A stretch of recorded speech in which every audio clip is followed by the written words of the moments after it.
How about this for a day in the life of Darius Slay? Yesterday, 10:47 a.m., Slay tweeted, quote, "Nothing but love, Philly. Let's see where I'm headed next." Then it's widely reported the Eagles would release the Pro Bowl cornerback when free agency opened at 4 p.m. But the team never made a formal announcement, and then at 5:17, Slay tweeted, quote, "Might be back, LOL, never know." And the rumblings continue to pick up. Our John Clark ended up reporting that Slay wants to stay with the Eagles. And then at 11:05 last night, Slay put it out there for all to see, quote, "Back like I never left. Run it back." Just another day in free agency. Welcome into Birds Huddle, powered by PointsBet. I'm Taryn Hatcher alongside of Barrett Brooks and Reuben Frank.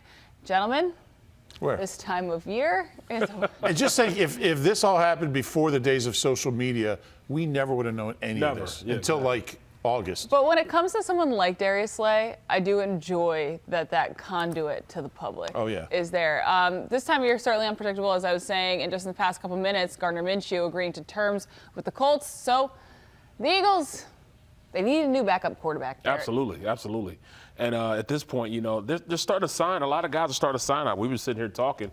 I mean, it looks like Marcus Mariota's the best guy we got going right now. I mean, you say Jacoby Brissett goes to Washington. Baker Mayfield goes to He loves Tampa. Jacoby. Yeah, I mean. What about Matt Ryan? Well, I think he's retiring, didn't he? Oh, did he say that? What about Marcus Mariota? What about Ian Book? He's still here, right? He's still here. Yeah, we still got Ian Book. It's amazing when you look at, like, it's like Derek Carr goes here, Jimmy Garoppolo goes there, and there's like Taylor Heineke is going to the Falcons. Like, even those types of players going to the Falcons. That's like locked in. Mike White going to Miami. Like, but honestly, everybody's falling into place. The quarterback contracts, the backup quarterback contracts have been really high, surprisingly high, which makes it surprising to me that the Eagles didn't just keep Gardner Minshew at $3.5 million, although he might have gone, go to Indianapolis, maybe have more of a chance to play, because they're going to draft a guy, and it's not going to be one of the top couple guys, so it might make sense for him. The quarterback carousel. They're up there. Eagles need a backup. Yeah, they certainly do. All right, that brings us to Barrett's three-point stance. First stance of the day, the return of Darius Slay solidifies, although should we call him Darius, solidifies this secondary. Slay, only Slay, as he told me once after a game when I slipped up and called him Darius. Barrett, it certainly seems like we know now that James Bradbury and Darius will both be back in those corners. Slay did it again. You feel a little bit more sure about it. So we're starting to feel like the question marks were really mounting. At least that one is now answered. Well, yeah, I mean, you got probably the best trio of cornerbacks in the league right now, just like it was last year. Bradbury, Slay, and Avonte Maddox. I think we're pretty good at that point. I like the fact that we have guys that come in, they have the camaraderie together, they want to play with each other. They both came back for less money. They probably could have got on the open market. So yes, I'm glad that we have these guys back. Darius Slay is a shutdown corner, and yes, Slay. He is a shutdown corner. He understands that. He knows that he probably could have went and got some money somewhere else. But he wanted to stay around here. He wanted to play with the guys that he built some camaraderie with, a relationship with.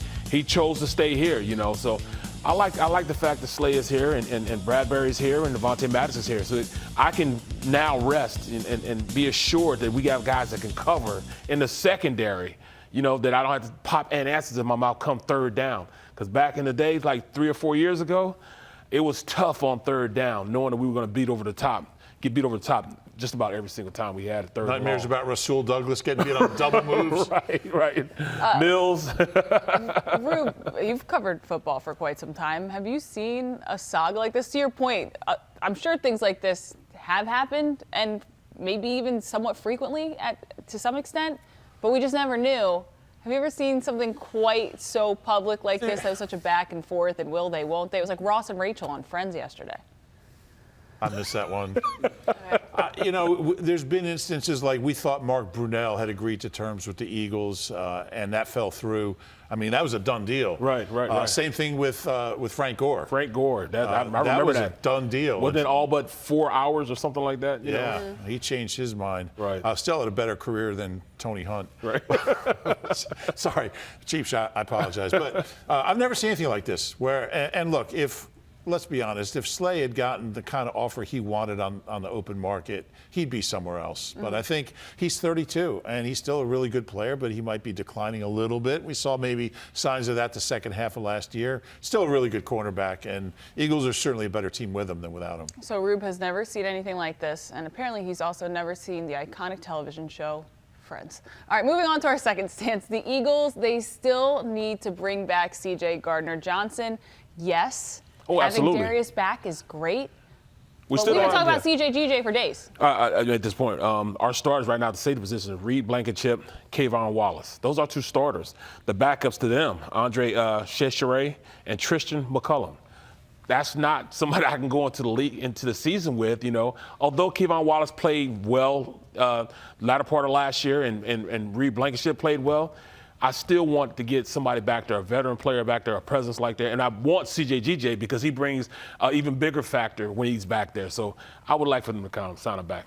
Rube, he has to come back, you think? Or I wouldn't say that. I think his number is coming down because it's day 4 of free agency and he's still out there, which tells you that the amount of money he expected and the amount of money he wanted is not the amount of money he's being offered. Right. So I think every day that goes by, the Eagles have a better chance to get him at a manageable number.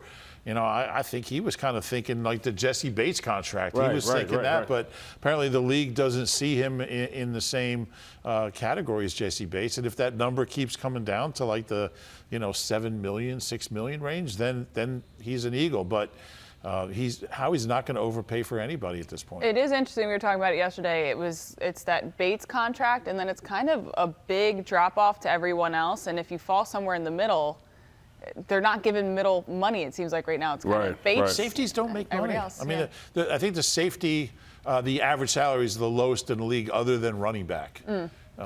Even kickers are higher than running backs. Tight ends are higher right now. Yeah, tight ends are higher. So it's cyclical. D tackles are going up and safeties are coming down. So I think if CJ's number comes down for another day or two, he'll be here. We'll see what happens. All right, and moving on to our third and final stance with Slay and Bradbury back. This changes Howie Roseman's plan for the first round. Yeah, now I'll just put that out to everybody, and asking everybody, does this change the fact that we have some of the best cornerbacks to be in the draft the past couple of years? I mean, Gonzalez, all these guys are playing at a high level. I'm looking at this as, what does that change what Howie Roseman wants to do in the first round, especially at the number 10 pick? I really want Christian Gonzalez. I think he's the best cornerback in the draft right now. And we should still go out there and get a number 1 type of defensive back. We got to groom somebody right now. These guys are going to be around a year and a half, 2 years. I still think we need to go out there and spend some money and get a guy of that caliber in the locker room. What did the Eagles do when Bobby Taylor and Troy Vincent were in their prime? They drafted Lito and Sheldon. That's right. Because cornerbacks have a limited shelf life, and Slay is 32. Bradbury will be 30 before the season starts. Take the best corner available if he's there. Yep. Be interesting to see what Howie does, because while he could do that with that pick, we also know Howie could do like a million other things. Well, there are great pass rushers and edge rushers at that time also. It'll be interesting to see how Howie pulls the strings. That's what he does. We're back, and it's time for our Bird's Eye View, brought to you by Bush Auto Group. We have Barrett Brooks and Reuben Frank with us, and we also have a new running back here in Philadelphia, Rashad Penny. He met with the media today. Big question mark surrounding Penny is his ability to stay healthy, but he is ready to put those concerns to rest. I feel like this is like a great place for me to like restart my career, and I'm just excited to be here, and I can't wait to get to work. I just feel like 17 games is really important to me, and I know in my right mind that being here, being an Eagle, great strength and training staff, great coaches, they all take good care of their players here. So, I'm excited to be here, and I expect big things. That is a large human being. All right, let's take a look at the current crop of Eagles running backs and their contracts versus Miles Sanders is now making by himself with the Carolina Panthers. How do you feel Howie Roseman did feeling out the running back room versus surely what Sanders alone is getting in Carolina, Barrett? Sanders proved that he's worth the money that he received. Deuce brings him back under the fold, I think that, he's earned the money that he's receiving right now. I mean, to get 4 years, $25 million, that's pretty good. And, he's going to have to split some, reps down and with the Panthers also. But I think it's a great deal. He earned the money, and I'm glad he does. We run running back by committee. Rashawn will have his snaps just like, the other guys will have their snaps too. Kenneth Gainwell's going to get his fair share, and Boston Scott's going to get his fair share. Running back by committee, you don't pay one guy a lot of money because they're all going to split the reps. Do you like how he brought into this room, the room he has currently for that type of approach, Rube? Well, I don't think they're finished. I think that's the important thing to remember. There'll be another running back here. They really like Trey Sermon, who was a third-round pick of the Niners 2 years ago. Kennedy Brooks had a great career at Oklahoma. Yeah, he did. So he's in the mix as well. But I think they'll draft a guy at some point. I'd be surprised if this is the group. But I think their analytics tells them. And look, I like Miles Sanders. Had a great year last year.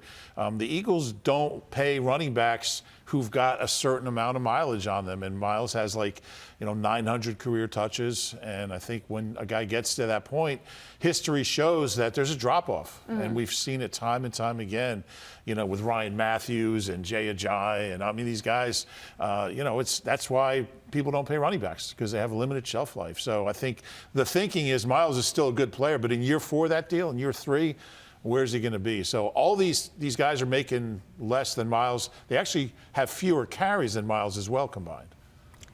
Leave it to Reuben Frank to pull a stat like that here on Birds Huddle. All right, and it's not an Eagles show if we don't talk about Jalen Hurts and his potential contract. Former Eagles president Joe Banner was on the Take Off podcast with John Clark, and believes the length of the contract could be the biggest sticking point between the Eagles and Hurts. Even at $50 million, it sounds crazy, but in a couple of years, that will be a steal.